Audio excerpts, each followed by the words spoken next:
My name is Haley Motola. I'm the epidemiologist for Sullivan County.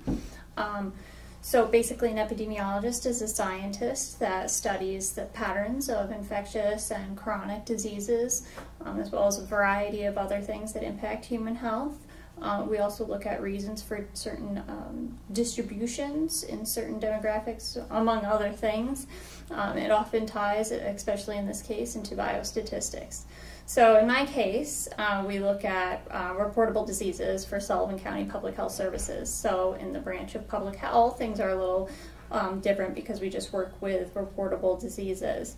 So in this Why We Wednesday, we're going to look at why we vaccinate. So obviously, COVID has been something that's impacted the world globally, so we want to take a moment to talk about it. But we're also going to talk about a lot of other things because public health has a ton of other areas that we specialize in that we can offer you information on.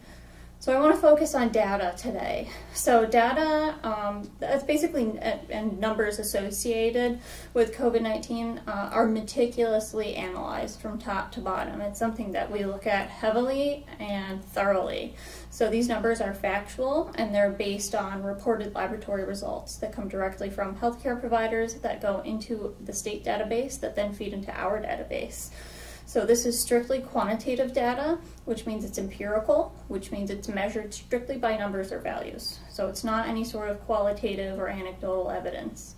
So after exporting data from our state-fed database that we use as a county, I'm able to run special reports on a software system called SPSS, which is a statistics software. So using this software, I can generate visual representations of long-term data, so looking at it over the course of the pandemic, looking at it in short-term intervals, looking at it from the start of when we started vaccinating, the start of when school started, all different situations. I'm able to look directly at that data and those numbers specifically.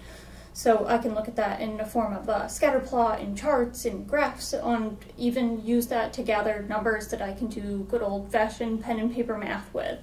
So recent long-term reports have shown a very significant pattern as time progresses with the average age of our positive cases of COVID-19. So our ages have really gone and decreased, and we're seeing clusters of cases in kids who are 15 years and younger. That is actually our largest current age group. If we break down all of our positive cases into age groups, those 0 to 15, that's our largest population that has positive cases. So seeing these results is very indicative of those that were previously not eligible to be vaccinated. So we want kids to be able to go to school, stay in school, play sports, have birthday parties, and live life without fear of contracting COVID-19 or giving it to their family members. So the majority of our cases recently are people who are unvaccinated, and 16% of our cases are kids that attend public school. So vaccination is safe, it's highly effective at preventing severe illness and death, and it lessens transmission because if you are asymptomatic or have less severe symptoms, you're not hacking, coughing all over people. So that's going to project moisture droplets that just carry a much higher viral load. So that's going to be, a big benefit of being vaccinated in terms of transmission. So when we ask why we vaccinate this Wednesday, the answer is to protect yourself, protect your family and loved ones, and to prevent hospitals from being overwhelmed.